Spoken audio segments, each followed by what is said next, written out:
Allahumma salli ala sayyidina Muhammad wa ala ali sayyidina Muhammad. InsyaAllah hari ini kita akan sambung sesi ta'alim hadis kita. Kita akan masuk pada hadis hari ini berkaitan kesungguhan tarawih Rasulullah dan para sahabat.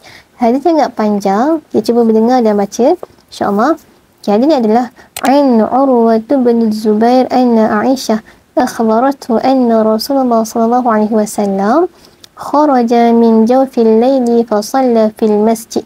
فصلى رجال بصلاته فأصبح الناس يتحدثون بذلك فاجتمع أكثر منهم فخرج رسول الله صلى الله عليه وسلم في الليلة الثانية فصلوا بصلاته فأصبح الناس يذكرون ذلك فكثر أهل المسجد من الليلة الثالثة فخرج فصلوا بصلاته فلما كانت الليلة الرابعة عجز المسجد عن أهله فلم يخرج إليهم رسول الله صلى الله عليه وسلم فطفق رجال منهم يقول الصلاة فلم يخرج إليهم رسول الله صلى الله عليه وسلم حتى خرج لصلاة الفجر فلما قضى الفجر أقبل على الناس ثم تشهد فقال أما بعد فإنه لم يخفى علي شأنكم الليلة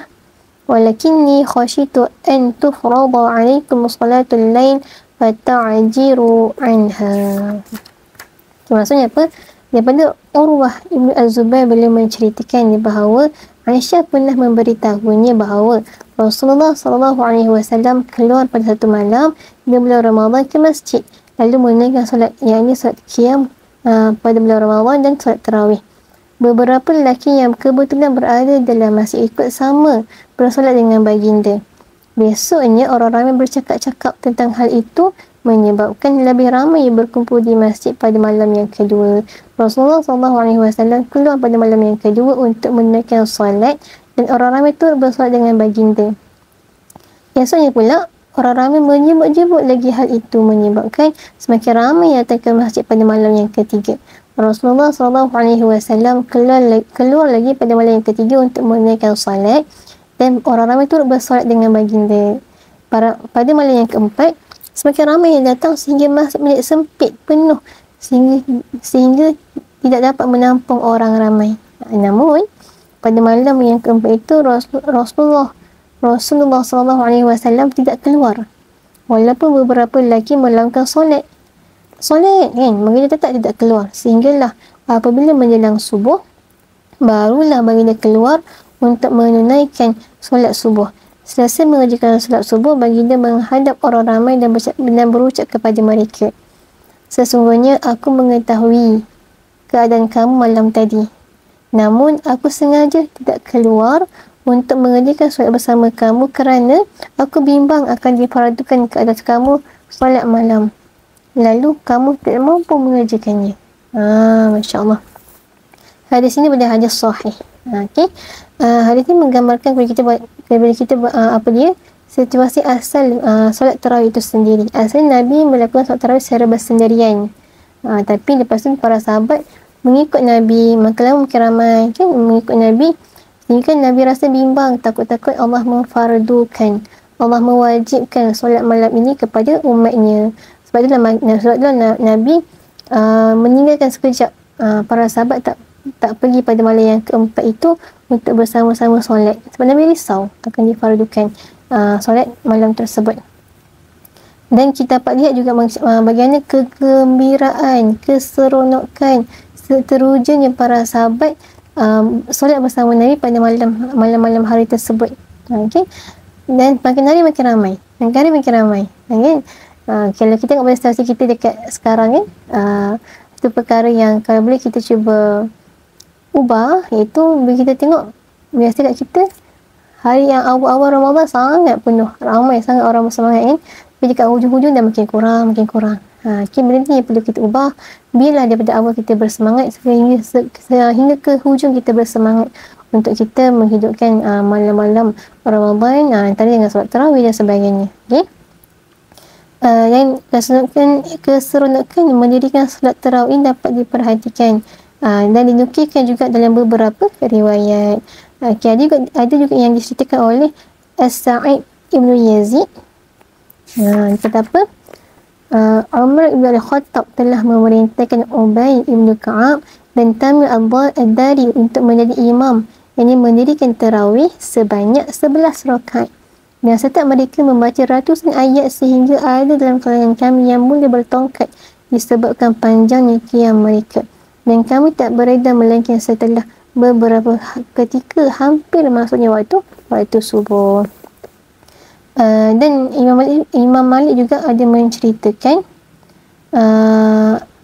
kata Malik, daripada Abdullah ibnu Abu Bakar, dia berkata, aku mendengar ayahku bercerita bahawa kami dahulu beredar setelah mendirikan qiyamul lail dalam bulan Ramadan, dan kami tergesa-gesa mendapatkan sahur kami kerana lama dan panjangnya mendirikan qiyamul lail. Maksudnya apa?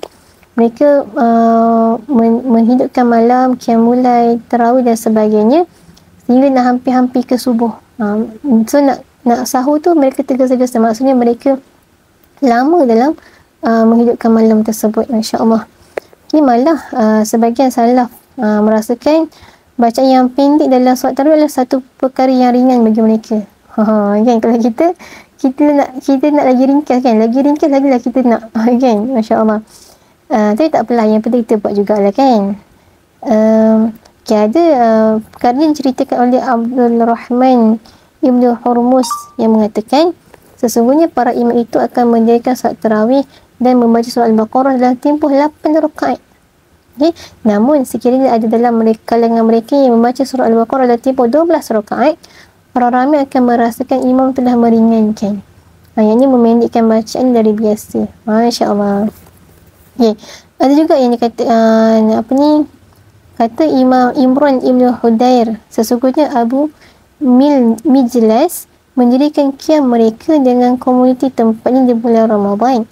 Beliau mengkhatamkan bacaan Al-Quran dalam tempoh 7 hari. Masya Allah. Khatamkan bacaan Quran dalam tempoh 7 hari dalam solat malam tersebut. Kesimpulannya apa? Bacaan yang panjang ini kita boleh buat dalam solat sunat, solat tarawih dan sebagainya. Namun pada solat fardu sebaiknya kita tidak mengambil masa yang lama ataupun melama-lamakan. Okey, kita cuba ringkas seringkas yang boleh, supaya sebab apa? Sebab takut ada urusan-urusan ahli makmum yang lain yang untuk bergegas ke tempat kerja dan sebagainya. Solat tak apa. Sebab solat pilihannya. Kalau dia rasa nak lama, dia boleh ikut. Kalau dia rasa tak mampu nak ikut lama, dia boleh keluar dan buat sendiri. Kan? Tapi solat fardu sebaiknya kita ringkaskanlah, tidak memanjang-manjangkan sangat. Okey, insya-Allah. Alhamdulillah, masya-Allah. So kita berhenti kat sini dulu. Berkaitan kesungguhan tarawih Rasulullah SAW dan para sahabat. Kita cubalah untuk tidak tinggalkan solat tarawih ini walaupun dia sunat.